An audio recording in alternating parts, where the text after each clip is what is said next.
A growing wave of outrage is sweeping across the political landscape as critics warn that a small circle of ultra-wealthy power players are quietly draining the U.S. economy with the help of Donald Trump. Hello, everyone. Welcome back to my channel. I hope everyone is having a nice day before we begin the video. Please subscribe and give the video a thumbs up. Turning populist rhetoric into a smokescreen for one of the largest wealth transfers in modern history. While Trump continues to present himself as the champion of the working class, economists, watchdog groups, and labor advocates argue that his policies and alliances have consistently favored billionaires who thrive on deregulation, tax breaks, and government favoritism, all while ordinary Americans shoulder rising costs and shrinking security. At the center of the criticism is the claim that Trump's economic agenda has functioned less as a rescue plan for struggling families and more as a carefully engineered pipeline for elite enrichment. Massive corporate tax cuts, rolled out under the banner of job creation, overwhelmingly benefited the wealthiest individuals and largest corporations, many of which responded not by raising wages, but by buying back stock, inflating executive compensation, and consolidating power. Trillions in potential public revenue vanished into private accounts, leaving fewer resources for healthcare, education, and infrastructure. Billionaires who backed Trump early were rewarded with unprecedented access and influence. Industry executives found friendly regulators installed at agencies meant to police them, environmental rules were rolled back at record speed, and antitrust enforcement softened just as corporate concentration reached historic highs. Critics argue this was not accidental but a deliberate strategy, one that allowed monopolistic giants to tighten their grip on markets while smaller businesses and workers were squeezed out. The energy sector provides one of the clearest examples. Fossil fuel billionaires poured money into Trump-aligned political groups and were repaid with sweeping deregulation, public land giveaways, and weakened climate standards.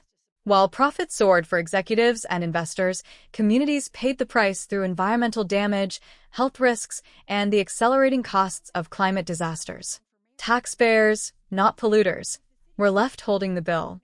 The pandemic era only deepened these inequalities.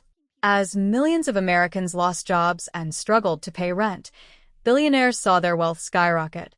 Critics say Trump's chaotic response, combined with poorly monitored relief programs, created opportunities for massive profiteering. Well-connected corporations secured lucrative contracts and aid, while small businesses were left navigating confusing systems with little support. The result was a stark reminder of who the system protects when crisis strikes. Trump's defenders insist that billionaire success benefits everyone, pointing to market gains and economic growth statistics. But economists counter that headline numbers mask a harsher reality: wages lagging behind inflation, household debt climbing, and essential costs like housing, healthcare, and education spiraling out of reach. For many Americans, the economy may look strong on paper, but daily life feels increasingly precarious. What angers critics most is the contradiction between Trump's messaging and the outcomes. Rally speeches rail against elites and globalists, yet policy decisions consistently favor the very people who dominate boardrooms and offshore accounts. This dual strategy, opponents argue, keeps supporters focused on cultural battles while economic power quietly concentrates at the top. The influence of these billionaires extends beyond economics into the political system itself. Massive donations, dark money networks, and aligned media platforms help shape narratives, drown out dissent, and protect favorable policies from scrutiny. Democracy, critics warn, becomes distorted when wealth buys not just influence, but insulation from accountability. As Trump seeks to reclaim power, the same billionaire backers are positioning themselves for another round of rewards. Promises of deregulation, loyalty tests for civil servants, and attacks on oversight institutions signal a future where corporate interests face even fewer obstacles. For those already struggling, the fear is that the next chapter will deepen inequality rather than reverse it.